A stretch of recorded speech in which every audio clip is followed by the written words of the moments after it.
Hi guys. I hate doing it this way, but this is the best way right now for us to do this. So, week 5 last week, and you need all this to do your homework. So, we're kind of gonna, you know, get through. What we're gonna talk about this week really is transfer pricing, which is a fascinating, interesting game. One that you will find most interesting and most useful. Excuse me. Remember, same deal. Post is due on Thursday. Project is due on Sunday. The discussion board is reflective, so, tell me what you like, what you don't like, what you found um, confusing, or what you didn't find confusing, or what you found useful, which I appreciate.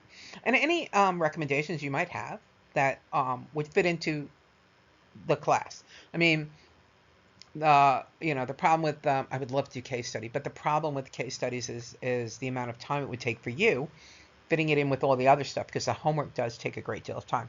But if you can think of anything, tell me, and it might help me. Past ones have helped me, definitely. Okay? So make sure that you do your post. Your reply posts are only 100 words this week, so you can do them smaller.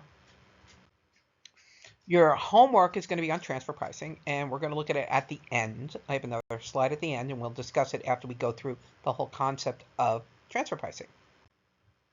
So to get to transfer pricing, we got to start with responsibility accounting. And we have basically almost done this, right? We've touched on this in many ways. We have moved from, just this basic to cost to the whole concept of variable cost and absorption cost and the presentation methods and the concepts of differential income and evaluating things based upon what is and isn't changeable for that department, and allocating costs to departments based upon their actual usage. And so it's all leading us down this line to the overall concept of responsibility accounting, which means that we produce a center and we make them responsible for the things that they can change. And then we evaluate them based upon that.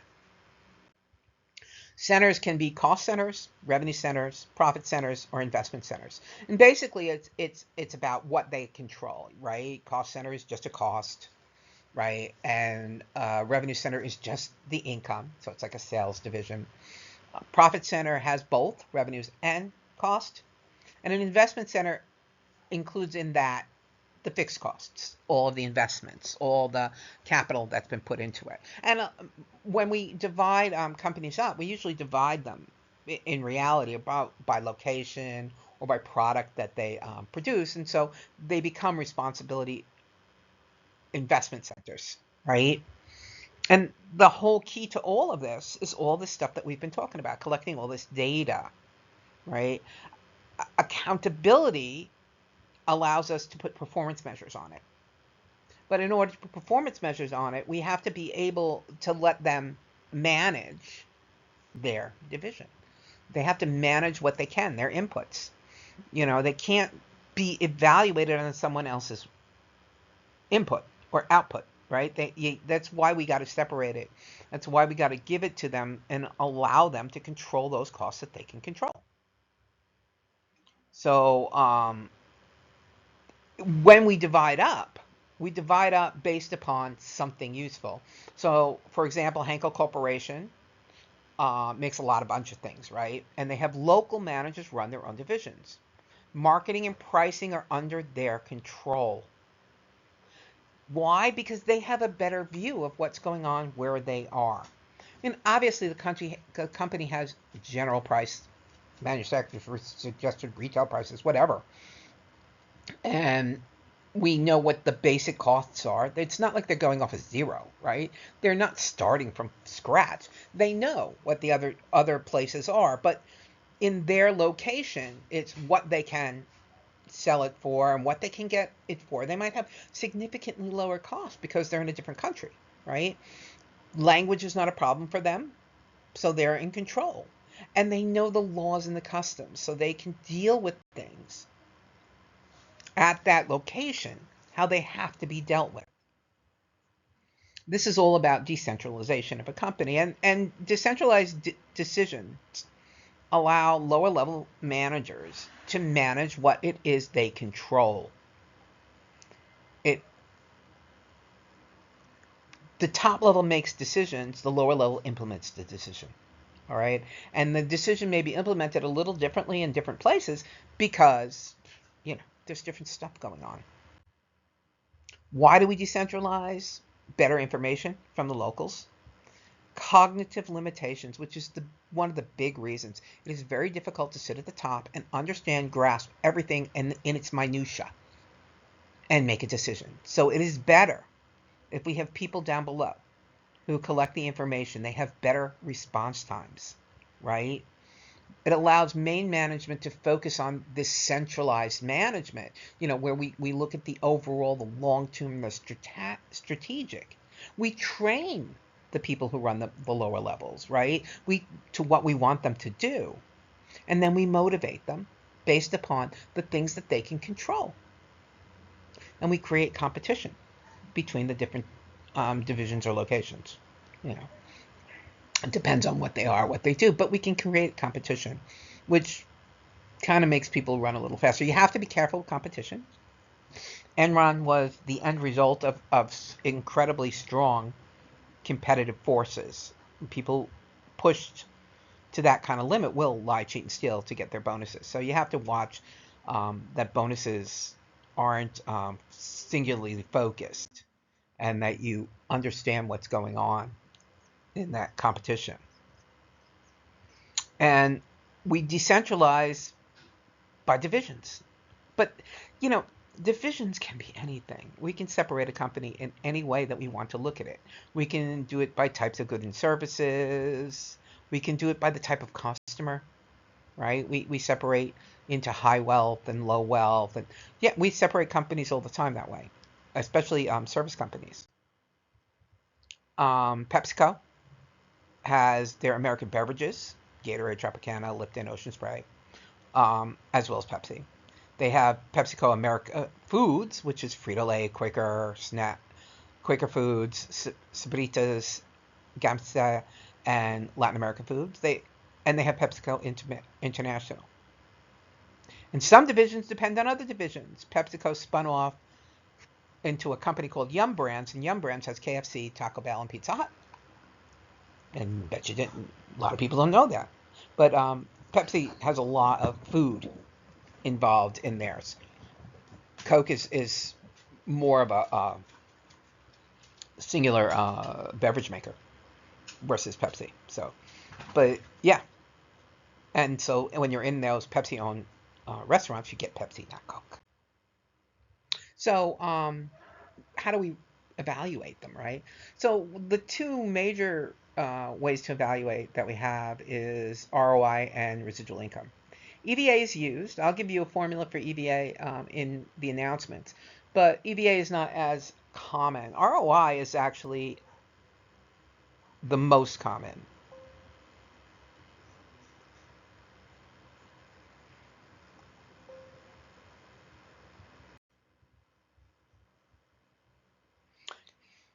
ROI is really our most common, okay? It's a measure of performance for an investment center, basically. Because most of the divisioning out we do is we try to do it into investment centers, all right? And so it indicates the health of a company, the return on investment, right? That's, my investment. How much did I make on it? Give me a percentage, right? So, and we use it to measure the relative performance between the divisions. So ROI, there's the original formula. If you wipe sales and sales out, you wind up with operating income over average operating assets, okay? So average operating assets is beginning book value plus ending book value divided by 2. So beginning of the year, ending year, total assets divided by 2. Then operating income is EBITDA. I imagine you've heard EBITDA. Well, it's earnings before interest and income taxes. And we do that because both interest and income taxes are not operating concepts, okay? Income tax is something we can't control. And interest is an investment, a return on investments. So we don't use that. We want operating income, right? And then operating assets is all the assets we used to generate income. So we're finding out how much money we're making off the assets we have invested. ROI gives us a chance to look at the relationship between sales, expenses, and the investment. Basically, it's returns. It encourages a cost efficiency, and it discourages excessive investment in operating assets, because excessive investment in operating assets is a problem that creates us to have assets that are not productive, right? We don't want non-productive assets. We don't want them to buy assets just for the fun of buying assets, or I want to own that, or that looks like a great new machine, but the new machine is not going to be profitable. We've seen that, where unless we make a certain capacity, right? One of our homework problems, unless you make a certain capacity, the new machine's no good. So we want to avoid that, and ROI allows us to avoid that. In avoiding that, right, it encouraged them to focus on the short term versus the long run. And that problem is extensive throughout companies, is that they focus on the short term. CEOs focus on short term, right? They don't look at the grand. So you try to kind of link the rewards, the benefits, the everything that comes along with it, to how you're going to look at them. Now, departments looking at it short term, that's fine. But CEOs have to, and upper management tend to look at it in the long term, in the strategic. And so they can make decisions when companies do things, when divisions do things that might not be beneficial to the entire company, right? Because they're looking at investing projects that may decrease in divisional ROA, but would increase profitability for the company overall, right? So if they're looking at something and they don't want to do it because it'll reduce their, but maybe it's good for the entire company, maybe it will reduce pricing over the entire company, then, those kind of things are looked at by senior management, and those decisions are made at that level.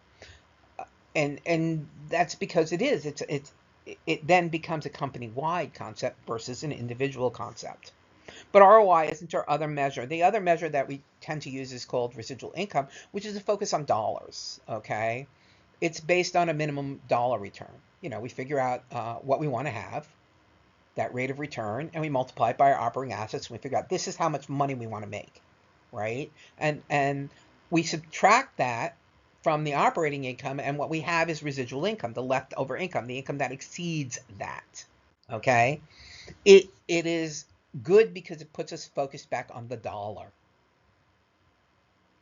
It creates myopic behavior, a focus on the dollar, but sometimes you need that myopic behavior, that focus back on this is in dollars and cents what's going on, versus the percentages. Percentages work really well on the large scale.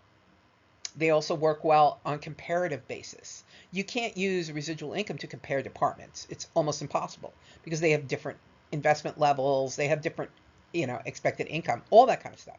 But you can compare them on the ROI, because an ROI is a percentage, so it has a relative comparative value. But residual income is a very myopic focused thing. And so it does not discourage myopic behavior, and instead it encourages it, but sometimes it's necessary to actually break it down to the dollars and the cents and what we're doing and look at it, because it's graspable. It's something you can understand, is the dollars and the cents. This is the dollar performance. This is how much money it made. Look at your salary and this is how much money it made. Make comparison here, right in this moment, in this spot. Okay, and the two used together give us both the internal and the company-wide view.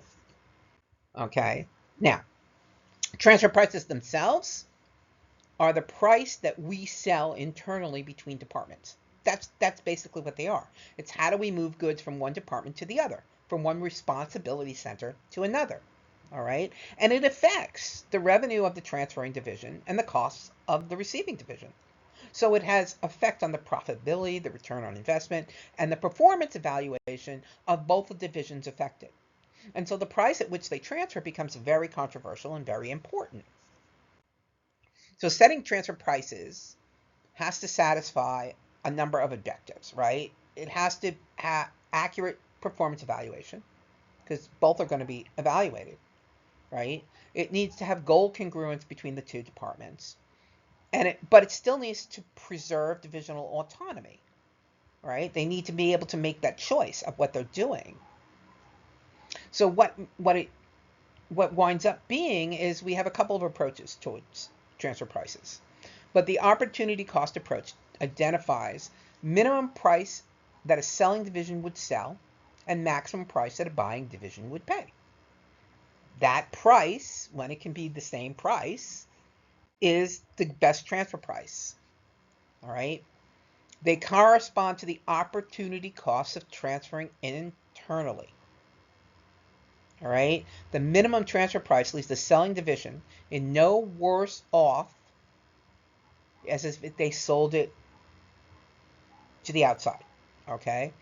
And the maximum transfer price leaves the buying division no worse off as if it had purchased. So basically, if you say that, you come up with the market, right? The market price is the best price, right? Because the internal selling, they won't lose any money, right? They're selling at the same price they would have sold it on the market.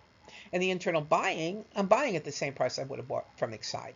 So the market price tends to be the minimum transfer price for selling divisions and the maximum price for buying divisions, right? Only the market price satisfies that. As we move away from the market price, we decrease the overall profitability, and we decrease the ability to evaluate them.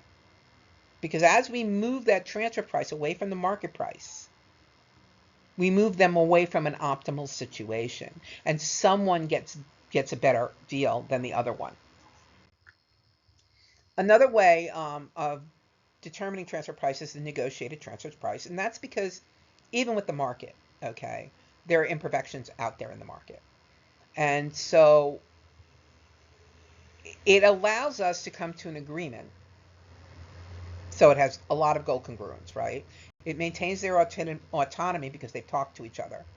And it gives better performance evaluation because they've negotiated a price within. The real problem, of course, is if someone, any one of them, is not as honest as they should be with the other. I mean, better negotiators get better prices. That's all there is to it. So, you know, what it can boil down to is that the performance measures are distorted because someone's a better negotiator than the other one. And it also can take a lot of time and effort because they have to find a price that they can agree upon.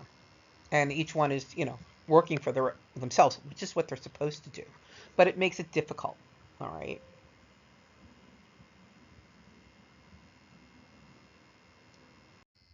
Now, another method for transfer pricing is a cost base. Now, cost base moves away from the market really because full cost transfer pricing is the full cost plus a markup. So you're charging everything, variable and fixed cost, total cost of producing the item, plus a markup price. So it's simple, it's objective because it really is based upon the costs, but it does provide bizarre incentives out there because it doesn't in any way give them the incentive to reduce their cost, right? Because their costs, they're going to charge out anyway. It doesn't give them that incentive. It doesn't give them that incentive to control their investment either, because they're going to charge out all of their variable costs and all their fixed costs, plus make a markup. So the division that's doing this selling, it doesn't push them, right? Now, variable cost plus a fixed fee is good and it's useful, and especially if the fixed fee is negotiated, right? Because then the variable costing is the selling division's opportunity cost if it operated below the capacity, right? It's that differential cost. And that differential cost is very important when you're talking about between company divisions because fixed costs don't really matter between company divisions if you think about it, because the fixed costs are always going to be there no matter what I do. And so evaluating on a total basis the fixed costs would disappear. But they have to be there when we're talking about divisional basis, because they're, working between each other. The reality, guys, is that on a whole, on the company as a total, transfer prices have no meaning because they're wiped out in consolidation. One cost, one revenue, boom, they go against each other. They're wiped off the balance sheet completely and the income statement completely when we consolidate. So they're only used for divisional evaluation, right? Or for tax evasion, which not evasion, avoidance, which I'm going to show you in a minute. But so if Division A produces the component, they transfer it to C for $30, right? The transfer price is $30 a unit. It's revenue to A. It increases its net income and its ROI. On the other side, on Division C, they purchase the component for $30. The transfer price is $30 a unit. It's a cost to C. It decreases its net income. It decreases its ROI. But the transfer price revenue equals the transfer price cost, and so has zero impact on the whole entire entity. Okay, zero impact, because the cost equals the price. Boom, they wipe each other out. So let us take a look at circuit board and games. Okay, so circuit board division sells 1,000 units per day. That's 260,000 units a year based on a 260-day year. Okay. The selling price is $22. Variable costs, they have $12 in manufacturing and $2 of selling, and their fixed costs are $1.48 million. Games division, they right now sell 350 units per day, 91,000 per year. The selling price is $45. The manufacturing is $32, and their selling variable cost is $3, and they have $610 of fixed costs.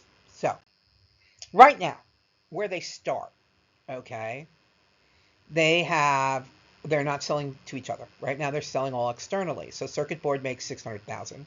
Games makes $300,000. So the entire corporation as a whole makes $900,000. Now, games can buy from circuit board. Okay.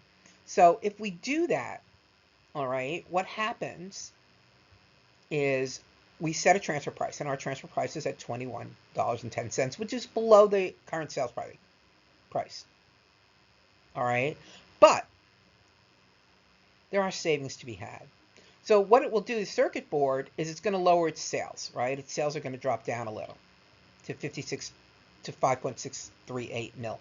Okay, the variable cost of goods sold are going to be the same. That doesn't change. The variable selling price is going to change significantly. All right. Why? We don't have that sales, that marketing. We don't need to have a marketing for the stuff we're selling to games. Right. We're going to sell the 91,000 that they produce and that they need. And no, there's not going to be any need for that selling. So we're going to save costs on selling costs. And so that increases our contribution margin. Our fixed costs are the same. And basically, it increases our operating income by $100,000, $100,100. All right. Now, on the game side, the sales are the same, right? Because they're selling to the outside world. All right. Their cost of goods sold goes down because they're getting it at a lower price than they were buying it out in the market. All right. Their variable selling stays the same because they're still selling it. They're selling all to the outside. All right. So their contribution margin now goes up a little, right? Because their cost of goods sold has gone down. Their fixed expenses are the same. Their operating income changes, right? And their net income goes up by $81,900. When you consolidate all this, what happens is net income goes up by $182,000. Well, the $182,000 is the 91,000 units that circuit board sells to games times the $2 of variable selling expense that we save. So by doing the internal, we save $182,000 in selling expenses, marketing and all that kind of stuff, because we didn't have to do it. And that's one of those great savings that we get by just working inside. There are things that we have to do when we have to deal with outsiders that we don't have to do.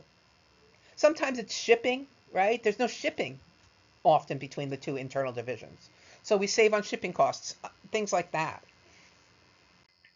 Now, the reality is that transfer price is a flexible number. Now, the IRS hates it and freaks out when you flex a number too much, but it is a flexible number. So if we take a look at comparative statements, right? Here we have one, right? And so at this point, pharmaceutical, we'll start with the start. Pharmaceutical has sales of $212,500.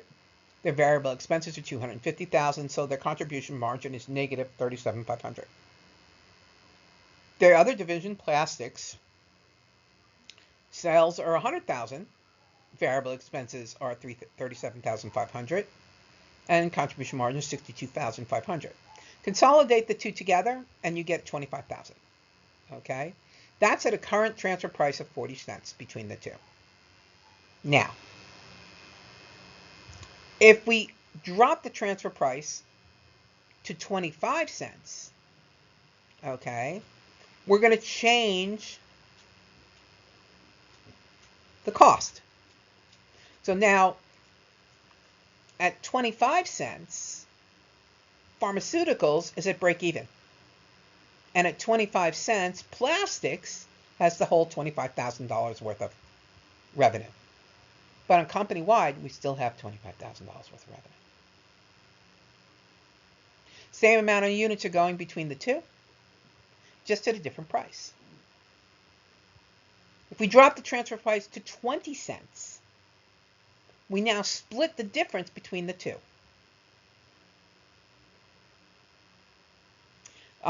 Sales are still the same for pharmaceutical, but their variable expenses go down, and their contribution margin is $12,500. Plastic sales go down because the transfer price is now lower. Their variable expenses stay the same, and the contribution margin is now $12,500. So they're splitting the difference. But for the company as a whole, it's still $25,000. The plastics is still, selling to pharmaceutical. It's just changing the cost on pharmaceutical side. You change the cost on pharmaceutical side, you change the sales price on plastic side by changing that transfer price. And the last one, if we change the transfer price to 15 cents, we're going to drop the income of plastics to a break even, right? $37,500. And we're going to shift the $25,000 to the pharmaceutical division. But still, company-wide, we made $25,000 together. The idea is who's going to make the money? And we can simply move that by changing the transfer price. Changing the transfer price will reduce or increase income on one side and reduce or increase costs on the other side between the two. That's what it does. And this is just a simple example of that.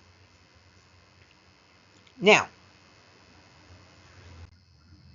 let's look at it for taxes, which is where, this is why the IRS hates it, and international tax people get nuts, and everybody gets nuts. Okay, so let's say that we have an international company, and they have a subsidiary in Belgium.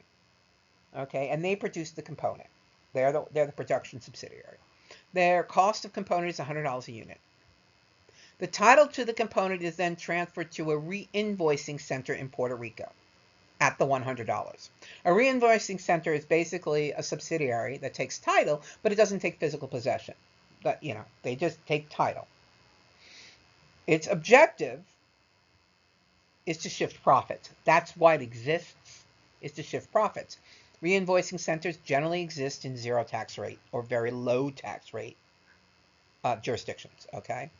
Now, because we sold it at cost, we have no we have no revenue, so we have nothing to tax. There's a 42% tax rate in Belgium, but since we don't have any income, we don't pay any taxes in Belgium. Now, in Puerto Rico, we now have title of these goods, and we sell these goods to the U.S. subsidiary for $200. All right, so we're going to make $100 of revenue, but Puerto Rico has zero tax rate. All right, and because it has a zero tax rate, we don't pay any taxes, but we booked our income there. That's where our income came from. Now, the subsidiary in the U.S. has it, and they sell each component for $200. So the 35% tax rate in the U.S., but there's no income in the U.S. So the taxes paid are zero. We created a middleman to absorb the taxes. Because the reality is they went from Belgium to the U.S. That's the shipping, right? They were produced for $100 and sold outside for $200. There's $100 worth of income. The question is where the taxes should be paid, right? You could pay them in Belgium, or you could pay them in the U.S. One or the other. But the reality of it is that by putting that middleman in there, they don't have to pay them at all. Believe me, this is super common, but this is also super analyzed. Both in the European and in the American. Now, in reality, the income should probably be recognized in the U.S. because that's when it's being sold outside to third party. All right, so they're producing it for $100 in Belgium, and then they're shifting it to the U.S. to be sold, and the real income is being made in the U.S. So they probably should be paying the 35% tax rate. Right, that's the reality if it's an integrated company.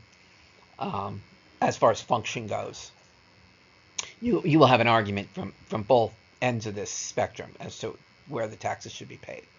But often you will have to pay it in both places, and they net against each other. You know, whatever you paid in Belgium nets down, and you'll pay the highest tax rate in the end. Now, there's another way to set transfer prices, which is mostly used for evaluating transfer prices. When we evaluate transactions between divisions from on high, from the upper levels, we look at it at the economic transfer pricing rule. A transfer price is the differential cost to the selling division plus any operating opportunity costs that the selling division might have. All right. So if we're below capacity, we have no opportunity costs. It means that we have excess capacity. So there's nothing else we would be doing. It's not a problem. So when we're below capacity, transfer price is differential cost, which is variable cost. Okay. So in this case, we have an item that costs $6 to produce, so the transfer price between the divisions should be the variable cost to produce, $6. Now, when we're at capacity, it changes things, right? Because when we're at capacity, there's now opportunity cost to sell outside. So the sales price for this is $10, right? So now the transfer price becomes the divisional differential cost, which is the $6, the variable cost to produce, plus anything that would be foregone, which is the $4. That's the opportunity cost of selling it outside, because the transfer price is now the market price, $10. If I'm at capacity and I have the opportunity to sell it outside, to sell it to you inside, my transfer price has to be market.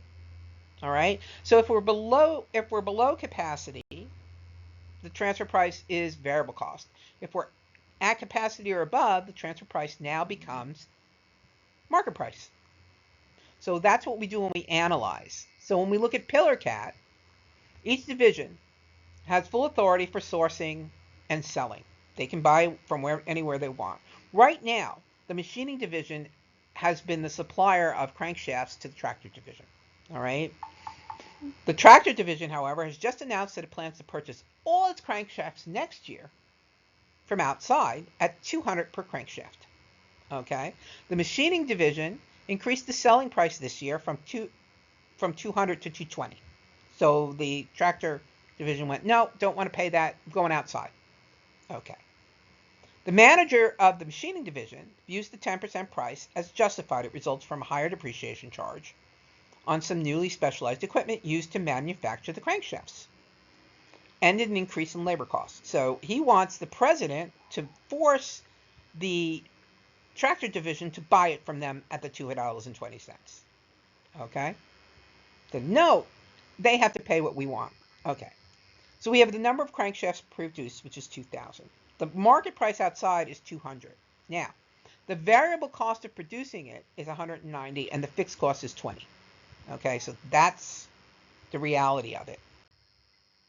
So we're going to look at it from three different views. We're going to look at it from the reality of this question right here. Then we're going to look at it as if they're at production and that there's a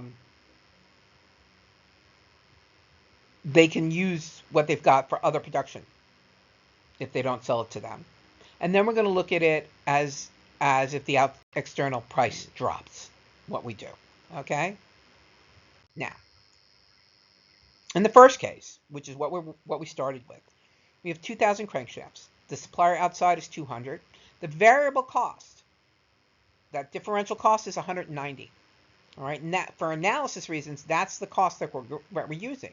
There is no opportunity cost because they have excess capacity. So the total external purchase would be 400,000. The total internal is 380,000 of variable cost that's shifted. The fixed cost will be there no matter what, right? So it is $20,000 positive to PillarCat if they transfer internally. All right, they're saving 20,000 over the external sales price. No matter what, they're just saving 20,000. Okay, that can then go to cover up obviously the fixed costs, but nonetheless, on a company-wide basis, they're saving 20 grand. In case B, now if they can have an alternative use for it, all right, the external price is 200, the variable cost is 190, but we also have to add in this the opportunity cost, right? There's an opportunity cost out in the market. So if they shift and they don't sell to them, they'll make 29,000. Okay, so the purchase outside price is 400,000, but the purchase inside price now is the relevant cost, which is 409,000. So actually, in case B, they lose 9,000 by doing the internal transfer. So they're better off doing the external transfer, going and buying it. Okay. Now, if we look at the last one, if the market's going to charge 185 and it's costing us 190 to produce, right? And we have excess capacity already, so our fixed costs are all locked in there, right? Then it is cheaper to go outside to get it. We're going to save 10,000 by buying outside rather than producing inside. We'll have 10,000 less in variable costs, so it just makes sense to buy it outside versus inside. So it's only in the first one where it makes sense to buy it inside. And there's our cost per unit. All right, so you can see the incremental cost is 190, plus the opportunity cost, which is 0, but 1450 in that middle one. So we get the transfer price, right, of 190, 204, and 190, versus that external price. And so the transfer price, if the transfer price is higher, we don't want to do it. And so in the last two, the transfer price is higher than the external market price. Because the transfer price is only including opportunity cost and variable cost. We're not considering the irrelevant fixed cost. Okay?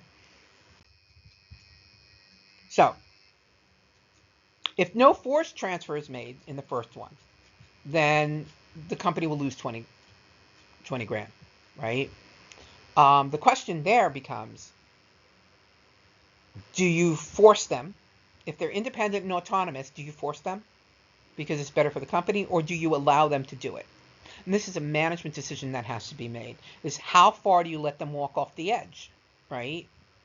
The interference would undercut the philosophy of decentralization. And many of them would not interfere, because that 20 grand is the cost of suboptimal decision that can occur under decentralization. It's just a common thing that happens. The question is it material? When and how much do you allow them in suboptimal decisions?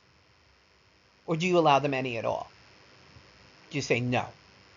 No, you can't make this decision. And this is why, because on a company-wide basis, it affects us. So that's when you have to, decide upper management, what are the triggers that make you force intercompany transactions?